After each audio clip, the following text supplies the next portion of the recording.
I remember the sound before I remembered the sight. A dry scrape, fingernails against concrete, slow, desperate. The garage light flickered when I pulled the cord, one weak bulb, a stutter of yellow, and there he was, my grandfather, collapsed beside the tool bench like something discarded. His wrists were raw, his lips cracked, his eyes searched my face as if checking whether I was real. 3 days, that's how long he'd been locked in.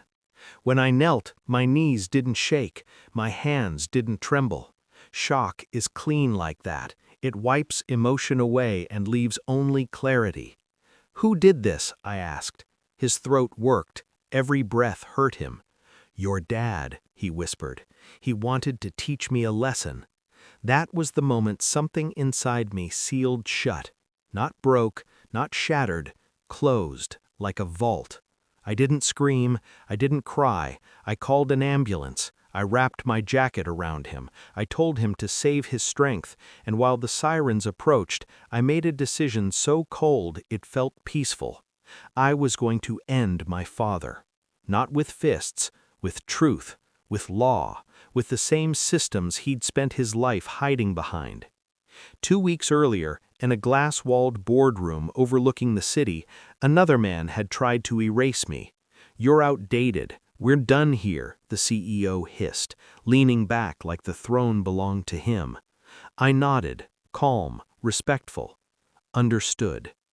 That was the moment the retirement trust activated its voting rights. By Monday morning, the board convened an emergency meeting. Panic traveled faster than emails. One question echoed through the halls like a gunshot. Who just fired the person who owns 76% of the shares? I didn't smile then either. Smiling is for amateurs. What connects these two betrayals, one corporate, one blood, is not coincidence. It's inheritance. My grandfather raised me on principle. Quiet mornings, black coffee, ledgers balanced to the cent. He taught me that power wasn't volume, it was patience. My father raised me on fear, smiles that meant nothing, praise that came with conditions. He believed control was love and pain was education. They had always hated each other. I had always been the battlefield. When my grandfather built the company decades ago, he trusted his son with operations and me with numbers. He saw the truth early. My father wanted obedience, not stewardship. The trust was my grandfather's idea, a safeguard, a long game. I didn't know how long it would take to matter until it did. At the hospital, the doctor avoided my eyes. Dehydration, infection, blunt force bruising carefully placed.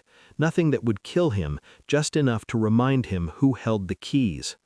My father had locked him in the garage because my grandfather had refused to sign over his remaining assets, the ones that would transfer to me upon his passing. A lesson. I sat in my car afterward and listened to my phone fill with missed calls. "Dad." I didn't answer. Instead, I opened my laptop. Grief can wait, justice cannot. I became invisible. I pulled security footage from neighboring houses, time-stamped, clear enough. I hired a private investigator who specialized in family matters. He didn't ask questions, he delivered results. I gathered medical reports, audio statements, photographs. I filed them in folders labeled like quarterly reports. At the same time, I moved inside the company like a shadow. The CEO thought I was obsolete because I let him think so. I hadn't attended meetings, I hadn't corrected him when he misquoted projections. Power loves arrogance. It feeds on it. The trust documents were airtight. My grandfather had ensured that. All I needed was timing, and timing is something I'm very good at. Friday. End of quarter. The boardroom was full. The CEO smirked when I entered. He thought this was ceremonial, a goodbye. I took my seat. No speech, no warning. The legal counsel cleared his throat. The retirement trust has exercised its rights. Faces drained of color. Votes were cast. Numbers tallied. The CEO's smirk cracked, then vanished. "You can't do this," he said. I met his eyes for the first time in months. I already did. Security escorted him out. The room exhaled. Power shifted. Quietly. That was Act 1. Act 2 was more personal. I invited my father to dinner. He arrived confident, relaxed. He ordered wine. He joked about my overreaction to the garage incident. I let him talk. Then I placed my phone on the table and pressed play. My grandfather's voice, weak, clear. I thought he was going to let me die. My father laughed, a reflex. Then he heard the rest. The footage followed, the timestamps, the medical reports. His face did something strange. It folded inward. "You wouldn't," he said. "You're my father." I leaned forward. "And he is mine."